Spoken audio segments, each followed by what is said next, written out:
Doctor Cairo, ¿cómo está? Muy buenos días. Muy buenos días. Ayer, luego de lo ocurrido con el anuncio del presidente y todo, me encontré con un Twitter suyo, rápido, casi al instante, un Twitter suyo que me dio muchas luces. Usted decía, dos mecanismos válidos. Uno, el presidente presenta proyecto de ley de expropiación. Artículo 70 de la Constitución. El Congreso aprueba. Clínicas estatales, previa indemnización. 2. Gobierno. Artículo 82. Ley General de Salud.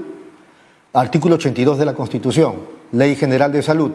Se dispone de recursos de clínicas, siendo privadas, pero administradas por el Estado. Es verdad que, gracias a Dios, anoche salió el humo blanco, se pusieron de acuerdo, lo de la tarifa plana de 55.000 soles, pero me gustaría que usted dilucidara sobre esto que escribió en el Twitter, por favor. Sí, el presidente describió una situación lamentable, que era que las personas estaban teniendo obstáculos económicos inmensos para acceder a los tratamientos en las clínicas privadas.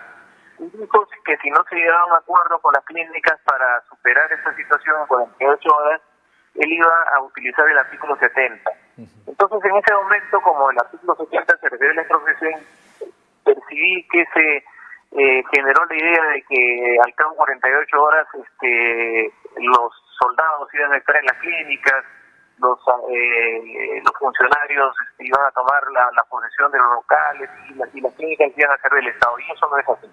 Lo que el artículo 70 permite es que el presidente o cualquiera que tenga iniciativa legislativa presente un proyecto de ley proponiendo que el Congreso expropie las clínicas, y ese procedimiento puede terminar en la aprobación o desaprobación de la ley.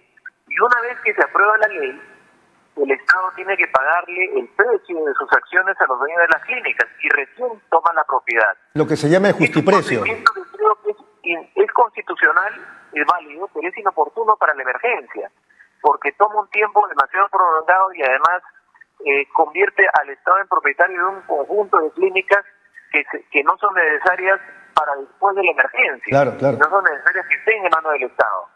Entonces, por otro lado, había la alternativa siguiente, que si no se llegaba a un acuerdo, y eso no lo anunció el presidente, pero existía la posibilidad de que él desistiera de presentar el proyecto de ley de expropiación y utilizar el instrumento del artículo 82 de la Ley General de Salud, que establece que la autoridad de salud, o sea, el gobierno, puede disponer el uso de todos los recursos médicos, asistenciales públicos y privados para atender las epidemias. Temporalmente. Lo cual habría permitido administrar las clínicas durante la pandemia, pero la propiedad se mantenía en manos de sus dueños, la propiedad de las clínicas, y terminada la pandemia, el Estado se retiraba de la administración y los propietarios, que lo seguían siendo, recuperaban esa atribución. Esa es la segunda alternativa, que creo que es la que habría cabido en el caso de que no se hubiera llegado a un acuerdo como el que se ha llegado, que tampoco es muy claro,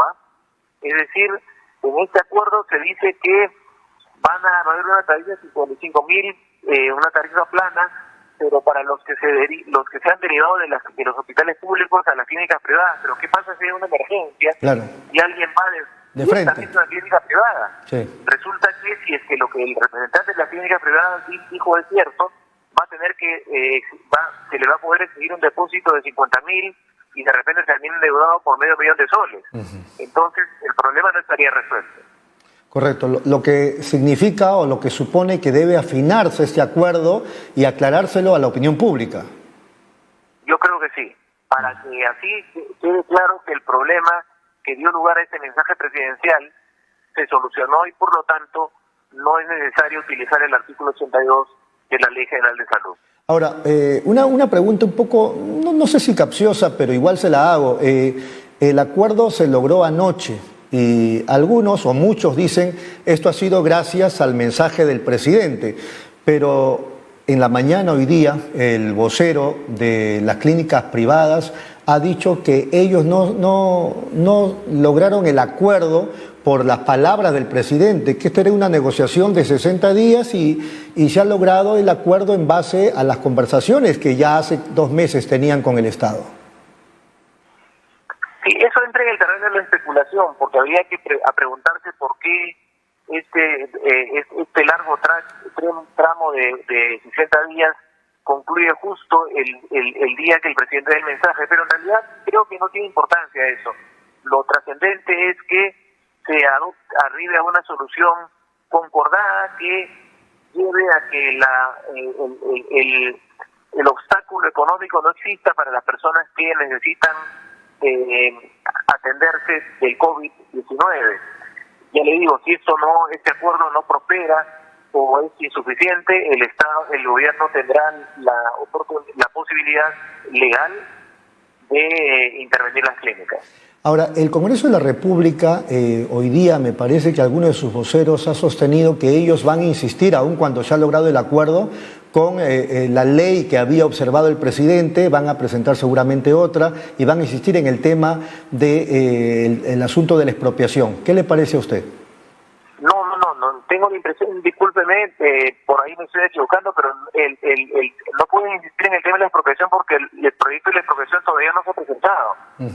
Y ya no lo va a presentar el presidente. Es un proyecto de ley que aprobó el Congreso que, si no me equivoco, se refiere a que el Estado se haga cargo del uso de los implementos de las clínicas privadas para atender el COVID. Que el presidente observó en su momento.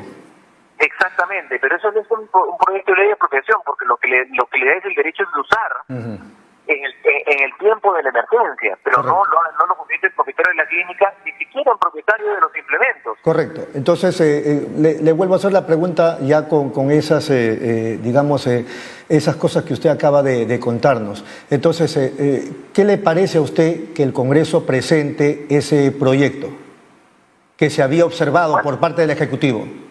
Si el Congreso lo aprueba, el presidente estará obligado a utilizar los recursos, los implementos de las clínicas, y de repente eso se convierte en un obstáculo al acuerdo. Creo que el gobierno tendría que coordinar con el Parlamento para ver cuáles son las consecuencias de una aprobación como esa. Correcto. ¿Usted podría, doctor Cairo, hacer una suerte de balance apretado sobre estos 102 días de cuarentena que estamos viviendo los peruanos y que se debe terminar el 30 de junio, por favor?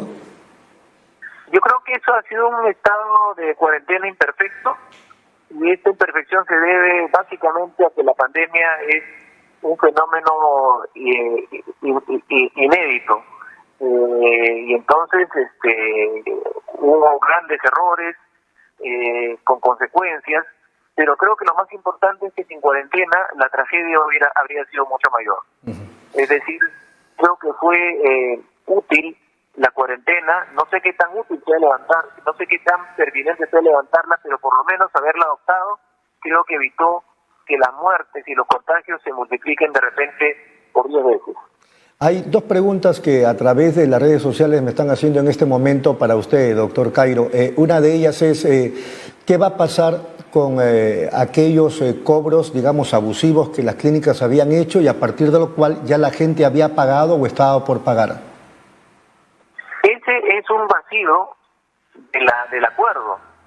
Yo creo que se produciría una situación de inequidad tremenda si es que a partir de la fecha del acuerdo se cobra 55.000 soles como tarifa plana a los que se atienden en las clínicas, pero se mantiene el cobro del $500,000 de soles a los que recibieron el nuevo servicio.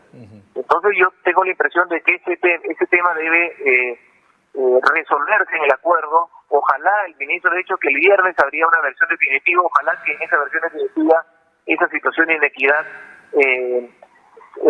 resulte resuelta.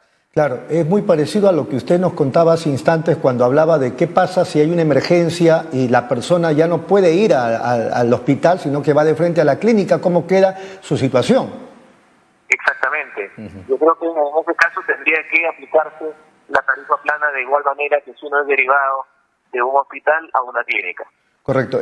La otra pregunta era por qué el gobierno toma la decisión de anunciar lo que anunció ayer y esperó tanto tiempo y no lo hizo antes. Eso entra en el terreno de la especulación. Probablemente estuvo esperando una actitud de buena voluntad de las clínicas, probablemente creyó que no tenía la posibilidad de persuadir, pero la verdad es que eso entra en el terreno de la especulación. Lo trascendente son los hechos. Correcto. Los hechos son que él planteó esta propuesta, esta especie de ultimátum. El impacto que produjo fue el que vimos, aun cuando muchos percibieron la amenaza de un arrebato de las clínicas que no se iba a producir porque el artículo 70 no lo permite. Así es. La última pregunta. Hoy en la mañana en Palacio de Gobierno se están reuniendo varios expresidentes del Consejo de Ministros con el presidente y su premier. ¿Qué les suscita, qué les significa eso? Yo creo que es bueno porque le pueden transmitir sus experiencias, son personas que han participado en la conducción de gabinetes y por lo tanto le pueden dar luces al actual presidente del Consejo de Ministros para que maneje de una mejor manera esta situación emergente. Cualquier aporte creo que es bienvenido. Doctor, clarísimo, como siempre, usted ha sido muy amable por atendernos. No, por favor, las gracias a ustedes. Muy amable. Muchas gracias al doctor Omar Cairo.